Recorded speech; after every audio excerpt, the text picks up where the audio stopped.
Talk 360. Talk 360 for in-depth analysis on the week's news with Latif. All right, and in particular, in respect of finance, this is because our entire budgetary process has changed. Yes. They are used to controlling that process. It is now in the hands of the people and Parliament. It's a completely different approach. Let's end this show on this point. Ekwe, Ethuro, what's your personal feeling on what the MPs, your fellow legislators, have proposed? The send-off package. Millions of shillings as a send-off package, state funeral, some pension, some diplomatic treatment. I have no apologies to make. I'm not just disappointed the president himself has denied us appreciation for working for the good of the Republic. I work late and long hours. I'm committed to Parliament. And we want every parliamentarian, as Atsango has said, if more are there, so be it. What is happening now, parliamentarians are using Parliament as an exalted position, but at the same time trying to do business on their side. So that you are parliamentarians, part of the lack of quorum, you are parliamentarians who come at 5 just to report. But do they really have the time to look at the bills? Do they have the time to pose the questions? Do they have the time to interrogate the executive?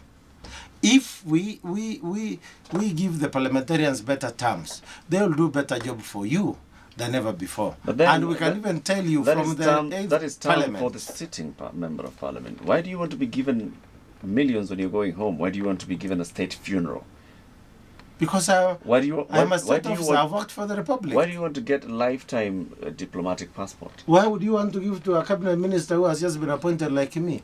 Or even why would you want to give to the head of state who is a member of Parliament just like me? But you don't see it with an ordinary member of Parliament. Why you devalue my work?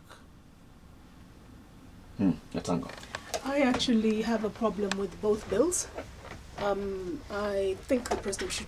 I'm hoping the president is also not going to assent to the retired president's benefits bill, to the bill that affects his own benefits. And the reason is simply this. Under the Constitution, there is a process by which benefits and emoluments for state officers are determined. That process is through the Salaries and Remuneration Commission. If parliamentarians were of the opinion that they should be accorded certain benefits, then they should have followed that proper procedure. If the president was of the opinion that he should be accorded these benefits, he should have followed that procedure. Submit this request to the Salaries and Remuneration Commission. Let the Salaries and Remuneration Commission come back to us as a public. Let them look at other jurisdictions. Let them look at what happens. Let them also look at our economic conditions, and then determine what would be the best way in which to address these concerns. So there is a fundamental procedural issue in respect of this particular issue. And it applies to both the president and we are meant to understand that procedure had been undertaken. No, you actually thought it had been undertaken. Yes, that was the understanding. The Salaries and Remuneration Commission has maintained that it wasn't, and it has maintained that it wasn't even in respect of the president, even in respect of the president's benefits bill, at least the original one. I don't know whether or not it has. I want to agree with if you sat, Atsango, if you sat at the Salaries and Remuneration Commission, and then this request came from members of Parliament saying that we'd like to be given this kind of perks as retirement packages, diplomatic passport for me and my spouse. State funeral, and how much was it? 3.9 million shillings? 9.3 million shillings. What would your reaction be if you were the I think it would need to be looked at within the context of our economy. I think right now... A diplomatic passport will not affect our economy. No, the diplomatic passport issue and the state funeral, let me separate those things. The financial emoluments need to be looked at in the context of our economy, and also in the context of other jurisdictions. I think so far the way parliamentarians have been handled is on the basis of gratuity, I think. Am I wrong?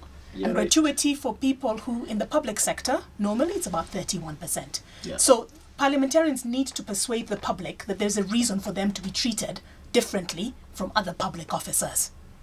Okay? And the same thing applies to the president also. We would need to be persuaded on that. So that is one argument that is, that's a separate argument. On the issue of the state funerals, frankly, anywhere in the world, state funerals usually there are not very many people who are accorded a state funeral. You have to have distinguished yourself. So I think I have a problem, actually, and I'm surprised that parliamentarians were willing to have everybody have a state funeral. There are parliamentarians I would have no problem with giving a state funeral. There are parliamentarians, however, whom, with all due respect to them, have not conducted themselves in a manner that, in my opinion, has earned a state funeral. So unfortunately, a state funeral is something that the nation bestows. And I think that should have been left in the realm of the bill that they passed recently about awards. Yeah, which I think was a wonderful bill. I'm so glad that that came through, that went through. So the same way in which those considerations are given, it's the same thing. And the same thing applies to diplomatic passports. With all due respect again, we need, diplomatic passports are given to you at a particular point in time whilst you're holding office for a reason. You need to be able to move in a certain way. After that, you go back and you join the rest of us. You become an honorary citizen. Unless you continue to hold that office. Now, so as we wind up, just one word. Okay, you can respond. I think in terms of the process, I think I agree with my friend here that that process needs to be put in place. And that was an assumption that was made to us. You remember there was an initial attempt which the president rejected, and since then there was supposed to have been discussions taking place. Now, of course, Salaries and Remuneration Commission is an authority on it. If they have said that's not the process, I mean, so be it. But I think really the point I want to be made is that if you look at what the Parliament of Kenya has achieved since the 8th Parliament, in my view, even the 7th Parliament, was because of more of a political divide opposition and KANU. In the 8th Parliament, there was still KANU, but the remnants of KANU. We had to work extremely hard to ensure that the budget office, the offices of parliamentarians, and remuneration of parliamentarians are actually better, so that the culture of corruption, or depending on the executive then, particularly the presidency, to bail you out, because that was undermining parliament. I think that is no longer there. And that's why you will find a parliament that can be robust, even without official opposition, so you did a lot of for work. the Republic of Kenya. You did a lot of good work. We did a lot of good work, and we continue doing good what work. you're demanding. And I also want to submit that parliament should be one institution in the land that should attract the best talent everywhere. And also compare some of the salaries we pay to the chairs and members of the commission, independent commissions. They are way beyond what we pay our parliamentarians. As we come to wind up, Atsango, how would you rate the 10th Parliament? 0 to 10. I think it's 10 being best. I think it's a mixed bag, really. I'd rather not give a figure. I think there's some areas where that Parliament performed very well. I still maintain that I feel that in the immediate aftermath of the conflict, I think they were very present, and I think at that time we saw very good work coming out of them. I would have liked to have seen them maintain the same kind of robustness in respect of matters of integrity, as I said earlier. There I would have liked to see more. So those were marks in individual subjects. Now give me the mean mark. Because of their performance on integrity matters, I don't think they can go beyond 5 out of 10 for me.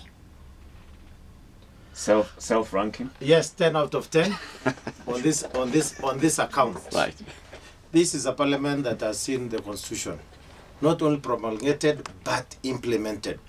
This is a parliament that took 2 weeks in Naivasha to actually look at that constitutional matters, and the country breathed with a sigh of relief because they thought we would never agree. This is a parliament that appointed good people like Atsango Chesoni to be a member of the committee of experts, so that they can deliver.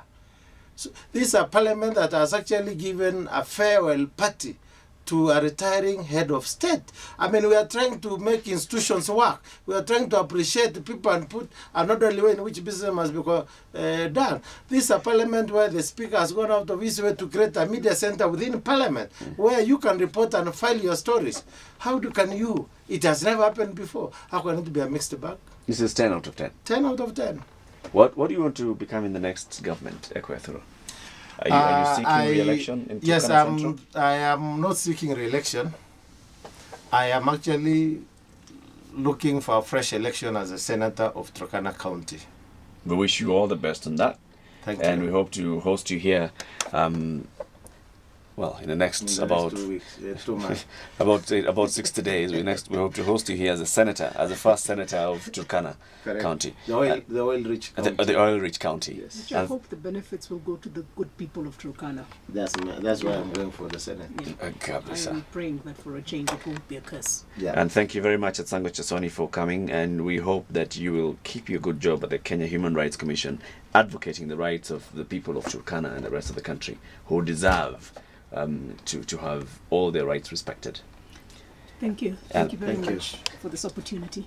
Thank you for listening to Talk 360 this afternoon, and also those who joined us on the Hangout and Google Plus. Join also our Capital FM Kenya Google Plus page. That's Capital FM Kenya. Those who participated on Twitter, hashtag Talk 360 and Capital FM Kenya on Facebook. Thank you. Talk 360. Talk 360 for in-depth analysis on the week's news with Latif.